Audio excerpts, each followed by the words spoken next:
Quiero agradecer la presencia de la señora Sara Mentasti, profesora de Historia. Un aplauso grande a nuestra invitada. Y al amigo Hugo Rivas, que nos salva las papas, querido historiador, que siempre viene cada vez que lo citamos. Feriado que hay, pimba. Hugo, ¿me podés salvar las papas si hablamos de Artigas? Vení. ¿Vamos a hablar de Belgrano? Vení. ¿Vamos a hablar de Güemes? Vení. Y pobre Hugo ahí está presente. Ambos bienvenidos. ¿Cómo andan? ¿Bien? Bien. Bueno, ahora vamos a hablar de Artigas.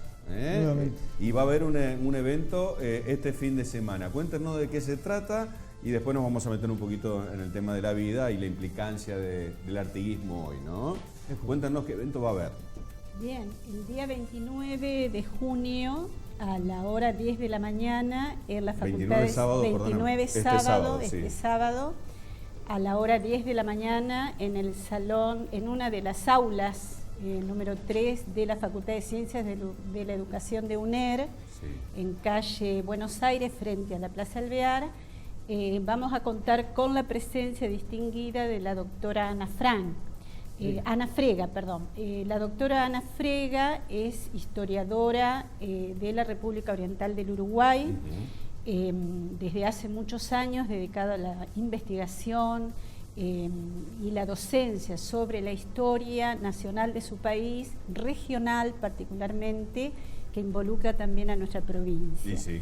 Y lo interesante es, y para destacar como mujer, que es la primera mujer que accede a un cargo de decanato en la Universidad de la República en Montevideo. Mirá vos. A partir del año pasado. Recién el año pasado. Designada internamente dentro de la misma universidad. Llegó un poco tarde el cupo femenino ahí, digamos. Y una historia particular, como también la hemos vivido nosotros, ¿no es cierto? Pero realmente es un personaje digno de conocer, de escuchar y de leer toda su producción historiográfica riquísima.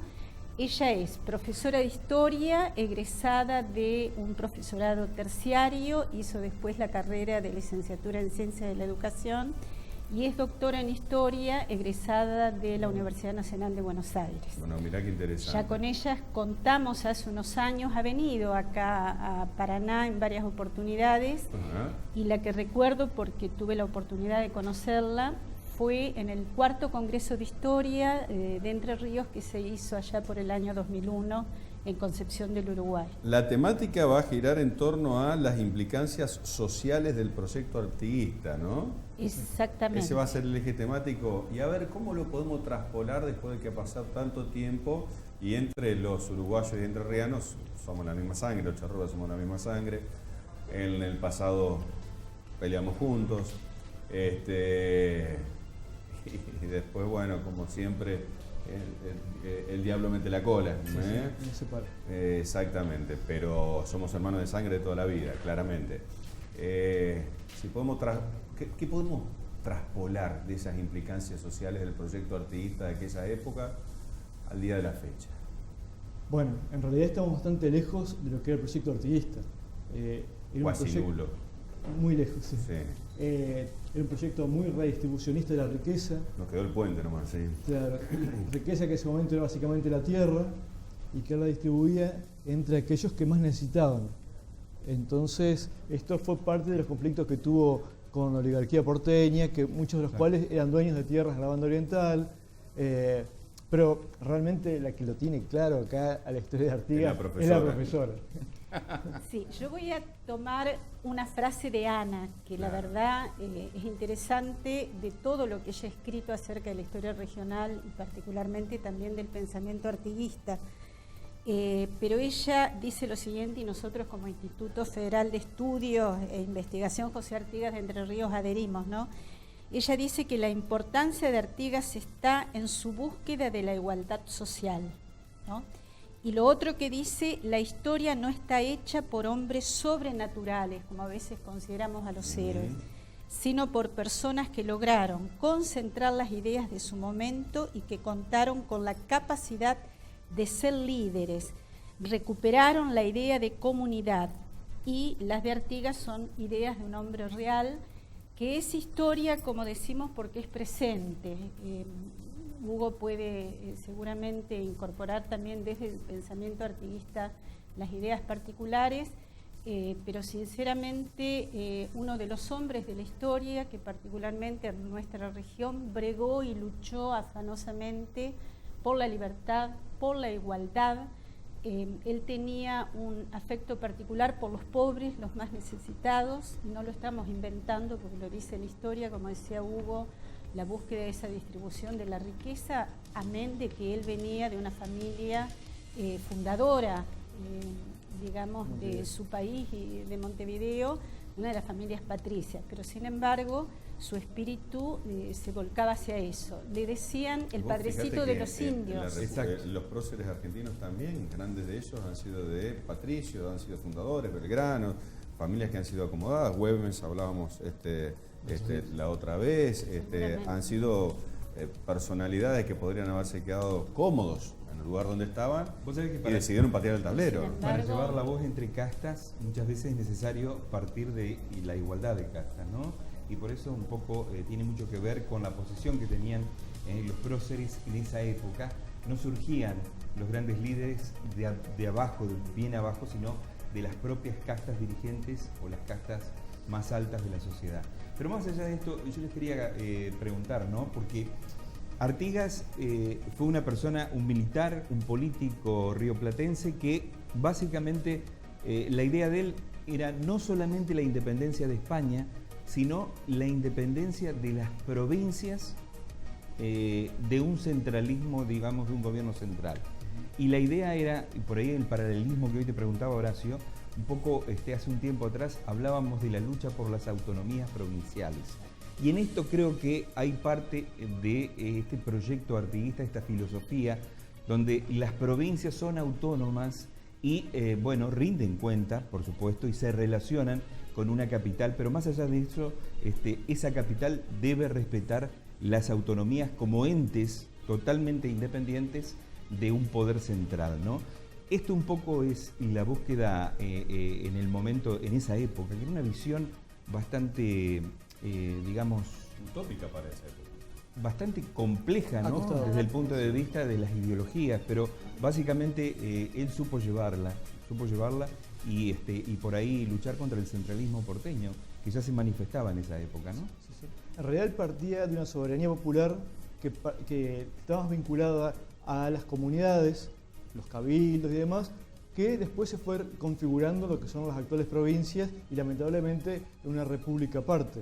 Pero ese federalismo no era solamente una cuestión administrativa, sino que tenía que ver con una cuestión muy profundamente democrática, de la representación directa de los habitantes de la tierra, y justamente de esa soberanía venía a su vez el bienestar de los pueblos, es decir, claro, lo social no estaba aislado de lo político y de lo administrativo.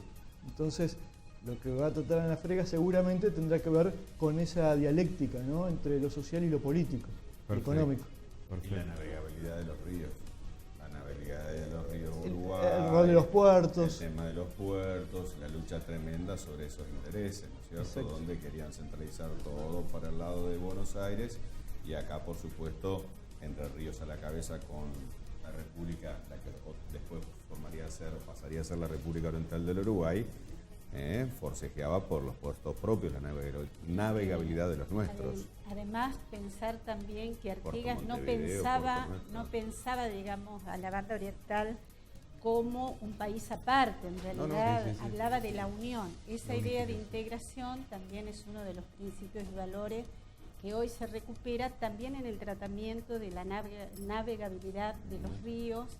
Y recordemos que hay toda una conexión entre las ciudades que dan hacia la banda, digamos, hacia el río Uruguay desde el país hermano, como Entre Ríos, que tiene un protagonismo muy particular y de conexión permanente entre las ciudades de ambas bandas del río Uruguay, ¿no? La misma sangre charrúa. Esto es libre y gratuito, auspiciado por la gente de la UNER. Es libre y gratuito, organizado por el Instituto Federal Artigas, acá de Entre Ríos, del cual formamos parte acá con Hugo, acompañado por el Consulado General de Uruguay acá en Paraná. ¿Abrió hoy uno en el parque? está...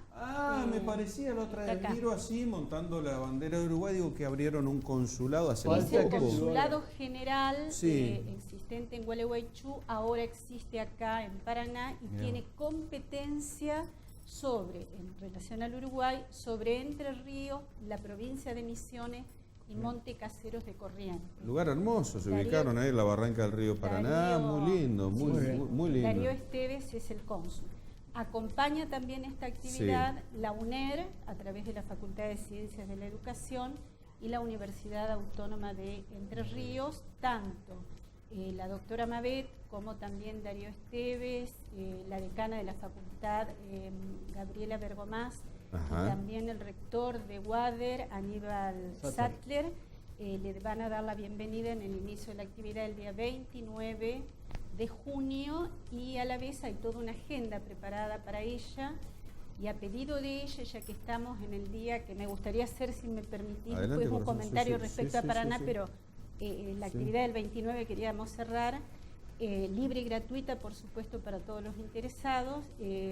Ana lo que solicitó es conocer el Salón del Huerto, Claro, del el Senado. Colegio del Huerto, por haber sido El sede Senado. del primer Senado de la Nación Argentina. Tal cual. Pero como las primeras sesiones del Senado se efectuaron en el templo anterior a lo que hoy es la catedral, como parte de la pastoral de turismo, junto con la arquitecta Elena Yunta, le vamos a hacer un recorrido histórico, seguramente partiendo de la plaza principal, que conozca por supuesto el Salón del Huerto, pero la historia inicial cuando Urquiza además inicia las sesiones del Congreso un 22 de octubre de 1854, Cuando fuimos 2 años en ese tercer Argentina, templo que llevó a debate. Sí, porque ahí nos vamos con el pecho grande. Exacto. claro, sí. Se debatía en ese momento, en las sesiones previas, esto es muy interesante 62, conocer 64, también, ¿no? ya que hablamos de Paraná. Sí, sí. Se Hubo un papel de 1854 hasta el 60. 64. Se debatía si el templo era el lugar para dar inicio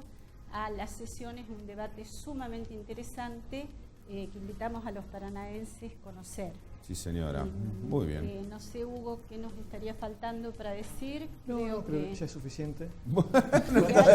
Es suficiente, está hecha la invitación. Fundamentalmente. Sí, sí, Podría sí, profesora. después sí. un aporte también del Sí, Instituto adelante. Artigas que tiene que ver con la historia de Paraná. Sí. ¿Me permiten clarificar algo que Adelante. por ahí llama confusión? A mí me parece que es momento, en este momento del siglo XXI, que los paranaenses conozcamos bien nuestra historia local, Claro. ¿no?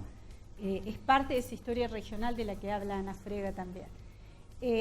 Paraná es verdad fantástico el hecho de que no haya sido fundada, y hay toda una historia interesante para otro momento, que por qué nace Paraná en este lugar, ¿no?